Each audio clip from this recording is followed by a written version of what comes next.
हम सब जानते हैं कि भगवान हनुमान को सबसे ज्यादा बलशाली देवता माना जाता है। बलशाली होने के साथ साथ हनुमान जी बहुत बुद्धिमान, ज्ञानी और तंत्र विद्या के महारथी भी हैं। लेकिन क्या आपको पता है कि उनका इनिशियल नाम हनुमान नहीं था? क्या आप जानते हैं कि वो सबसे बलशाली देवता कैसे बने?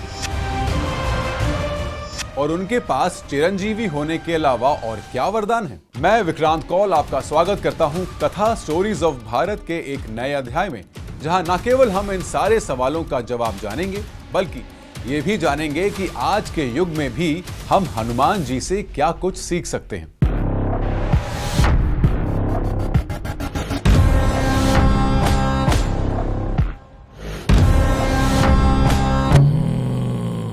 लोगों के बीच इस बात को लेकर काफी उलझन है कि हनुमान जी को कौन से देवताओं से क्या क्या वरदान प्राप्त हुए।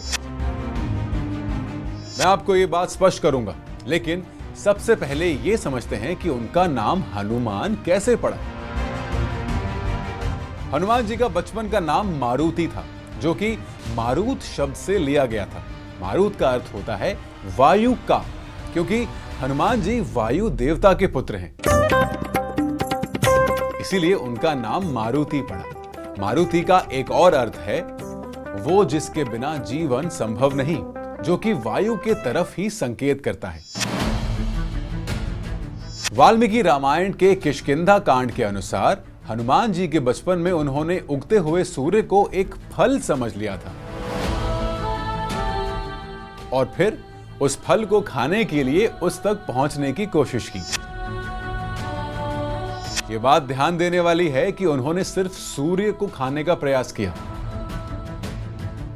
लेकिन उसमें सफल नहीं हुए, क्योंकि जब इंद्रदेव ने हनुमान जी को सूर्य के करीब आते देखा, तब उन्होंने उन्हें रोकने के लिए अपने वज्र का इस्तेमाल किया, जिसके कारण उनका जबड़ा टूट गया। इसी वजह से उनका नाम हनुमान पड़ा। हनु का अर्थ है जबड़ा और मान का अर्थ है विकृत या फिर टूटा हुआ।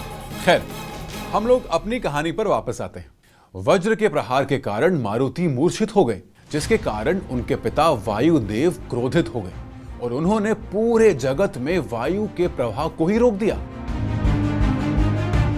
इस घटना से देवता चिंतित हो गए और उन्होंने वायुदेव को शांत करने के लिए हनुमान जी को कई वरदान दिए, जो कि इस प्रकार है।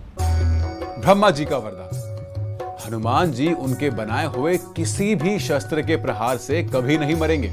इंद्रदेव का वरदान: उन्हें ईक्ष मृत्यु वरदान प्राप्त हुआ।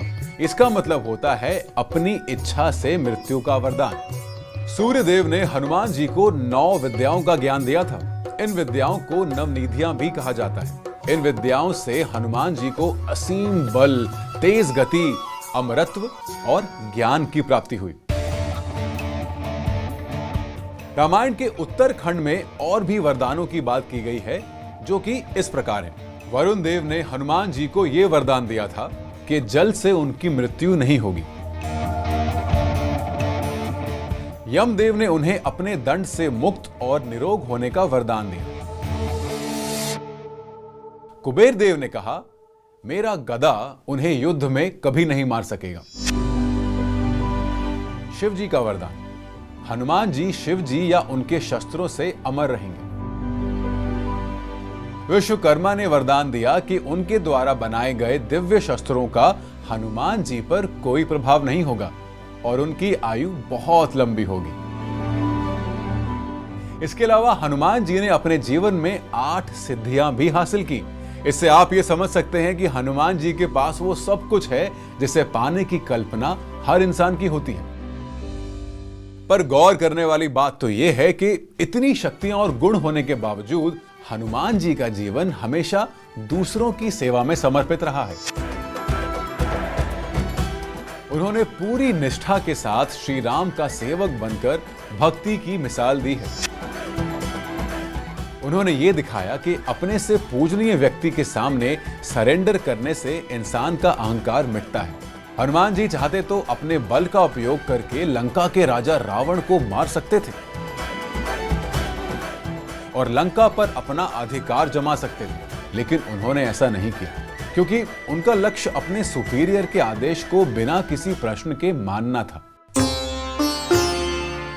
यह पुरुषार्थ की कमी नहीं, बल्कि निष्काम सेवा का एग्जाम्पल है, जो हमें यह सिखाता है कि किसी भी कार्य को स्वयं के स्वार्थ के लिए नहीं, बल्कि अपने उद्देश्य के प्रति समर्पित होकर करना चाहिए।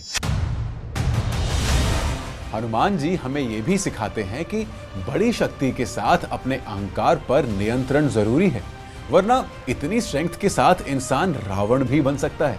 क्या आपने कभी ऐसा सोचा था? नहीं ना? ऐसे कई किस्से, कहानियां और राज हमारे स्क्रिप्चर्स में मौजूद हैं और हम ऐसे ही किस्से, कहानियां आपको सुनाते रहेंगे। यकीन कीजिए, अभी बहुत से राज खुलने बाकी हैं, बस थोड़ा सा इंतजार। और तब तक मुझे दीजिए इजाजत। नमस्ते।